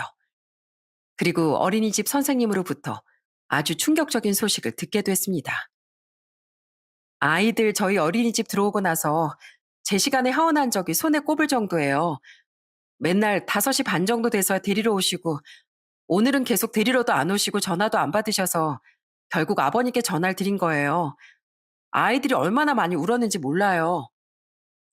집안일 안 하는 거, 신경질 내는 거, 그 정도는 모두 참을 수 있었습니다. 아이 엄마가 아이들을 제대로 돌보지 않는 것까지 이해해 줄 수는 없었어요. 아내는 아이들을 집에 데리고 가서 씻기고 저녁을 먹이고 재울 때까지 집에 들어오지 않다가 11시가 다 되어서야 집으로 들어오더군요. 저는 무슨 일이 있어도 아내에게 큰 소리를 낸 적이 단 한 번도 없었는데 아무렇지 않게 걸어 들어오는 모습을 보니 순간 너무 화가 나 결국 처음으로 아내에게 소리를 질렀습니다. 지금 시간이 몇 시인 줄이나 알아? 전화는 대체 왜 안 받은 건데? 아우 시끄러. 나 귀 안 먹었어. 친구들 좀 만나고 왔어. 전화 바뀌어서 온 줄도 몰랐네. 어떻게 애들 엄마라는 사람이 애들 하원시키는 걸 까먹어? 오늘 애들이 얼마나 울었는 줄 알기나 해? 아, 그랬어? 근데 그 말은 결국 당신이 데리고 왔다는 거 아니야. 잘 들어왔으면 된 거지. 왜 나한테 짜증을 내? 아우, 됐어. 나 피곤해. 먼저 들어가 잘게. 미안하단 말 한마디 없이 적반하장으로 나오는 아내가 정말 이해되지 않았습니다. 결국 앞으로 제가 퇴근할 때마다 아이들을 하원하기로 결정을 내렸어요. 한 번 더 이런 일이 생기면 그땐 정말 감당할 수 없을 정도로 화가 날 것 같았기 때문이었죠. 그렇게 하루하루 살얼음판을 걷던 어느 날 여느 때와 같이 아이들을 하원시키고 같이 집으로 향하던 길 한동안 보이지 않았던 할아버지를 마주했습니다. 너무 오랜만이라 반갑게 인사를 드렸는데 할아버지께서 제 얼굴을 빤히 보시더니 이렇게 물어보시더군요. 오랜만에 봤는데 아이 얼굴이 왜 그 모양이야? 무슨 일이 있어? 아, 그냥 요즘 이래저래 마음이 복잡하네요. 이 사람아, 내가 살아온 세월만 76년이 넘어 사람 얼굴만 봐도 뭔 생각을 하는지 다 꿰뚫어 본다고. 정 여기서 말하기 그런 거면 우리 집에 가서 밥이라도 같이 먹을 텐가. 마침 오늘이 내 생일이거든. 네? 할아버지 오늘 생신이세요? 미역국은 드셨어요? 아유, 미역국을 왜 먹어? 생일이 뭐 별건가? 그냥 국수 한 그릇 먹으면 되지. 할아버진 허허 웃으셨지만 그래도 생일날 미역국은 빠질 수 없죠. 저는 부랴부랴 아이들을 데리고 근처 슈퍼에서 국거리용 소고기와 미역과 케이크를 산 다음 할아버지 댁으로 향했습니다. 직접 미역국을 끓여드리고 76번째 생신을 축하해드리기 위해서였죠. 집에 들어가자마자 눈에 들어온 건 텔레비전 옆에 할머니 한 분의 영정사진과 그리고 젊은 남자 2명의 영정사진이었어요. 자세한 사정은 몰랐지만 물어보지 않고도 알 수 있었어요. 할머니는 할아버지 아내분, 그리고 젊은 남자 2명은 할아버지 아들이나 손자들이 아닐까 생각했죠. 우선 궁금한 것들은 나중에 물어보기로 마음을 먹고 간단히 미역국을 끓이고 따뜻한 밥을 해서 냉장고 속 반찬들을 꺼내 조촐한 생신상을 차려드렸어요. 그리고 아이들은 서툰 발음으로 박수까지 쳐가며 어르신께 생신 축하 노래를 불러드렸답니다. 그렇게 식사를 하다가 저는 할아버지 가족사에 대한 얘기를 듣게 됐습니다. 저기 사진 속 할머니가 내 마누라야. 그 옆에 있는 게 큰아들, 작은아들이고 우리 할멈은 10년 전에 파킨슨병 때문에 세상을 떠났어. 나 때문에 고생만 주구장창 하던 양반이었는데 나만 나 호강 한번 못 해보고 돈 때문에 치료도 제대로 못하고 그렇게 떠났지. 아직도 우리 마누라만 생각하면 마음이 미어져. 많이 속상하셨겠어요. 사랑하는 사람을 보내는 건 쉬운 일이 아니더라고요. 그렇게 아내가 떠나고 나니까 이제 아들들을 내 옆에서 데려가더구만. 큰아들은 7년 전에 공사 현장 추락사고로 떠났고 작은 아들은 3년 전에 뺑소니 사고로 그렇게 차례로 떠났네.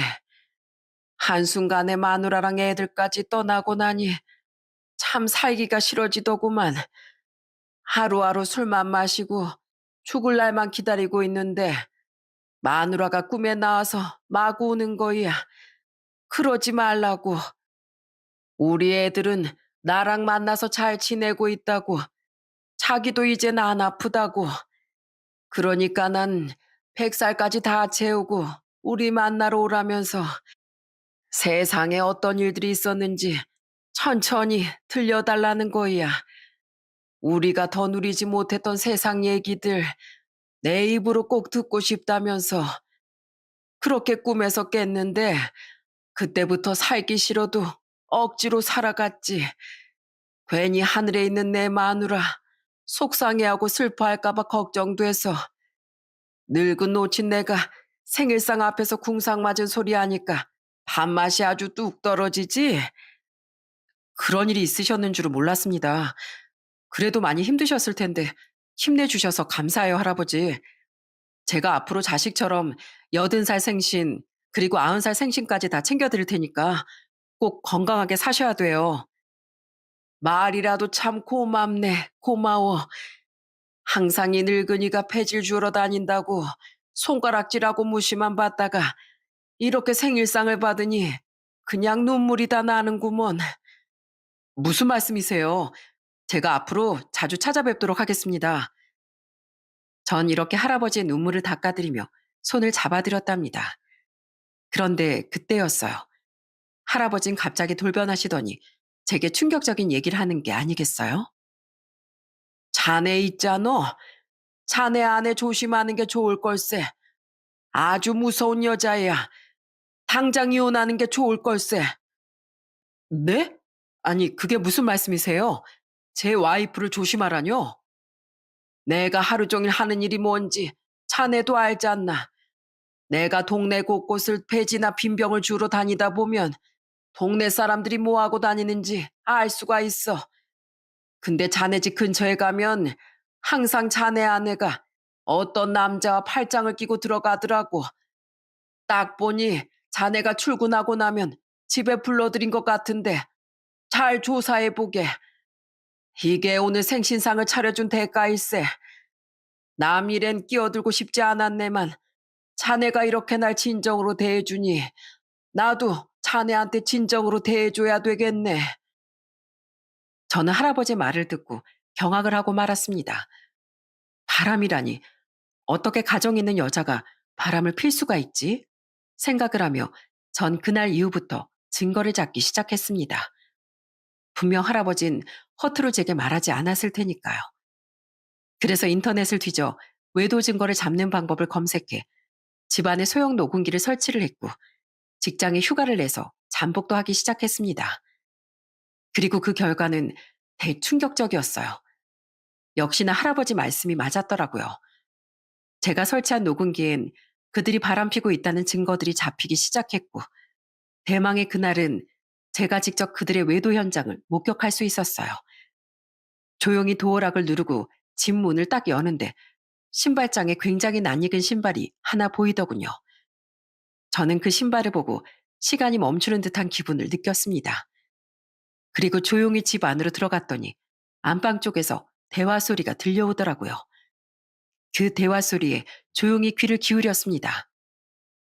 당신 요즘 너무 대놓고 집에 오는 거 아니야? 이러다 남편한테 들키면 어쩌려고 그래. 난 금방이라도 들이닥칠까봐 무서워 죽겠구만. 숙박비 나가잖아. 숙박비가 어디 한두 푼 해야지 말이지. 어차피 형은 출근하면 집에 없잖아. 어쩌면 여기가 제일 안전하고 돈 아끼는 방법이야. 그런가? 근데 우리 언제까지 이러고 지낼 건데. 난 지금 당장이라도 이혼하고 싶은데 그 사람 얼굴만 봐도 토할 것 같아.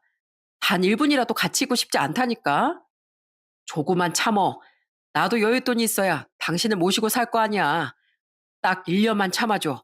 아버지한테 사기쳐서 돈 좀 뜯어내려니까. 알았어. 꼭 성공해야 한다. 파이팅! 저는 두 연놈의 대화를 듣다 도저히 참을 수가 없어 바로 방문을 벌컥 열었습니다. 두 사람은 아주 다정하게 붙어 있더군요. 아내는 절 보자마자 저승사자를 만난 것처럼 눈이 휘둥그레지더니 이내 비명을 질렀고 아내 상간남도 마찬가지였어요. 그게 누구인지 궁금하지 않나요? 아내와 다정하게 붙어 있던 남자는 다름 아닌 제 남동생이었습니다. 저는 온몸이 떨리기 시작했고 이성을 잃고 말았어요. 이것들아, 내 집에서 지금 뭐 하는 짓들이야? 감히 이렇게 더러운 짓을 해? 말하는 거 들어보니 단순히 눈 맞은 사이는 아닌 것 같은데 솔직히 말해. 둘이 무슨 사이야? 아이씨, 아이 들켜버렸네. 아이 그래 뭐 이렇게 된 마당에 더 숨길 것도 없지. 우리 당신 몰래 만나는 사이야. 미안하게 됐는데 난 당신보다 이 남자가 나랑 맞더라고. 진짜 기가 막히더군요.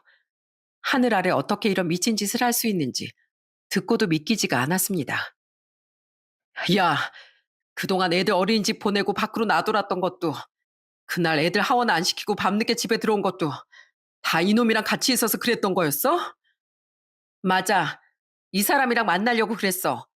이 사람은 나한테 행복이라는 걸 알려준 사람이었어. 당신보다 훨씬 더 마음 가는 사람이었다고. 당신 집에 인사드리러 갔을 때 이 사람 얼굴 보고 나서 거짓말처럼 흔들리더라. 그리고 어차피 당신하고 이 사람이랑 핏줄도 다르고 남남이나 다름없잖아. 안 그래? 뭐라고?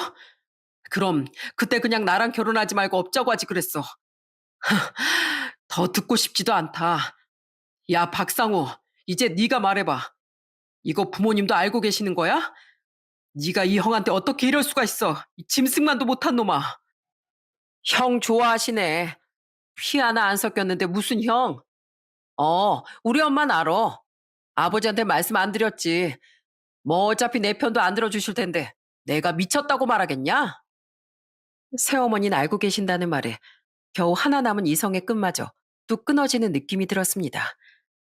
저는 뻔뻔하게 나오는 벌레만도 못한 그것들에게 화장실에서 대야에 찬물을 가득 채워 두 사람에게 물을 퍼부어 버렸어요. 이 더러운 것들을 청소해주고 싶었거든요. 어머! 이게 뭐야? 아우 차가워! 지금 뭐 하는 짓이야? 당장 내 눈앞에서 사라져. 딱 열샌다.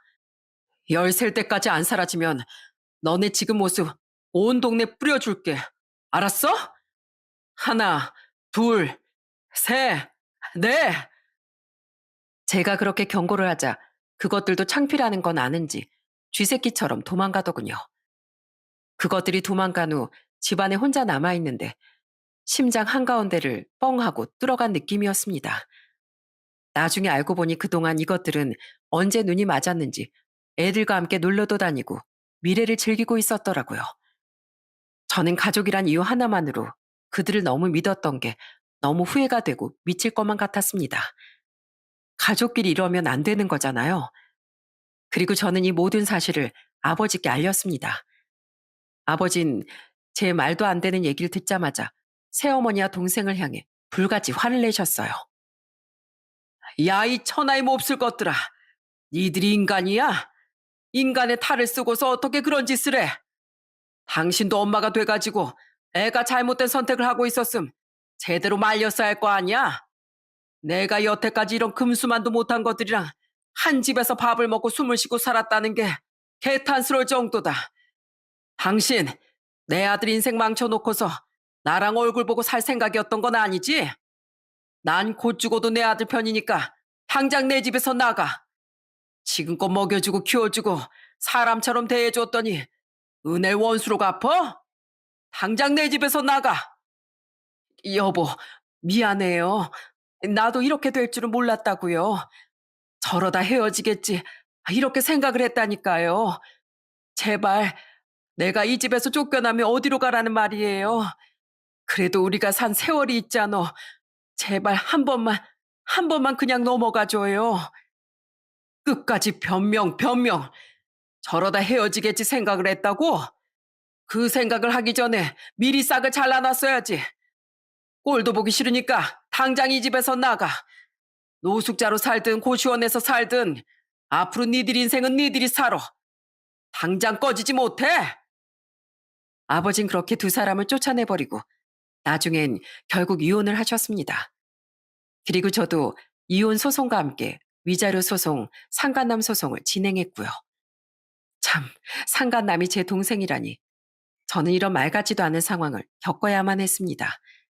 심지어 제 담당 변호사조차도 혀를 내두르더군요.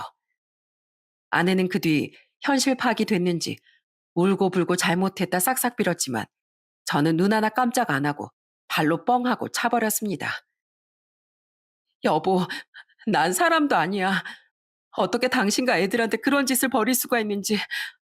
내가 이젠 정말 가정에 충실할 테니까 나 한 번만 용서해주면 안 될까? 꿈에서 깨어나 현실을 겪어보니까 당신 같은 사람이 없더라고. 제발 나 좀 살려줘. 아내가 왜 이렇게 저한테 매달렸는 줄 아시나요?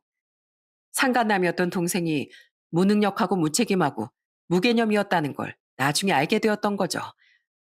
그래서 저렇게 뻔뻔하게 다시 받아달라고 하는데 어떤 정신 나간 놈이 환영한다고 받아줄 수 있겠습니까? 저는 매몰차게 차버린 후 한마디 했습니다. 양육비 한 달이라도 밀리면 네 인생 아주 나락으로 보내줄게. 이 금수만도 못한 여자야. 그 뒤 한때 동생이었던 그놈과 아내도 완전히 결별했다고 하더군요. 전 새어머니랑 동생도 아버지에게 쫓겨난 후 일부 재산 분할을 받긴 했지만 동생이란 놈이 다 날려먹어서 월세방을 전전한다고 했고 전 아내도 지금 식당에서 일을 하고 있다고 했습니다. 혼자서 작은 원룸을 구해서 외롭게 산다고 하더군요. 술만 먹으면 전화가 와 후회의 눈물을 흘리지만 뭐 어쩌겠나요? 이미 버스는 떠나는 걸요. 그러니까 처음부터 죄를 짓지 말았어야죠. 양육비랑 월세를 벌려고 아주 개고생하는 걸로 보였습니다.